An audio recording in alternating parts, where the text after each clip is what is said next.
Des peupliers du désert, des sacsoules, des saules rouges et plusieurs autres espèces végétales ont été plantées sur des terres sablonneuses dans le district de Utienne, à la limite sud du désert, marquant l'achèvement du dernier tronçon de la ceinture verte. Le Taklamakan couvre 337 600 km² et sa circonférence mesure 3046 km, ce qui en fait le plus grand désert de Chine et le deuxième plus grand désert flottant du monde. Il a fallu plus de 40 ans pour entourer entièrement le désert d'une ceinture verte.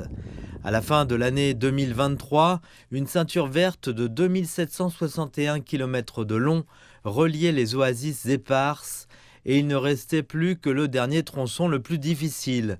Ce dernier tronçon, d'une longueur d'environ 285 km, traverse la partie méridionale du désert et est confronté aux risques les plus importants liés au vent et au sable.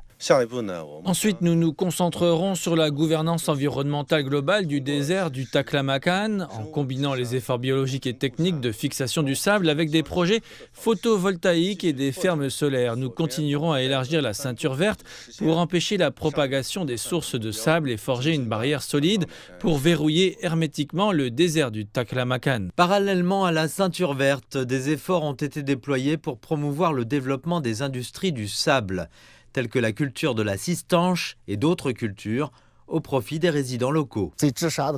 Au cours de la lutte contre la désertification, nous avons progressivement testé la plantation de sacsoules, de saules rouges et de jujubier ziziphus. Les agriculteurs pourront acquérir des revenus à la fois des cistances d'herbe dans le sol et du jujubier ziziphus dans les arbres. À partir du printemps prochain, les agriculteurs locaux cultiveront des herbes chinoises dans la région, telles que la racine d'isatis et la réglisse chinoise. Les habitants de la préfecture de Hotan manquent de ressources en terres arables, mais après la transformation des terres désertifiées, ils peuvent faire pousser des plantes et augmenter leurs revenus pour s'enrichir. C'est une approche qui convient à notre préfecture, tant pour la lutte contre la désertification que pour le développement industriel. Le projet de contrôle du désert du Taklamakan fait partie du programme forestier chinois des 3 brise-vents du Nord, le plus grand programme de boisement au monde pour lutter contre la désertification. En juin 2023, la Chine a proposé de transformer ce programme en une grande muraille verte, entièrement fonctionnelle et incassable, et en une barrière de sécurité écologique dans le nord de la Chine.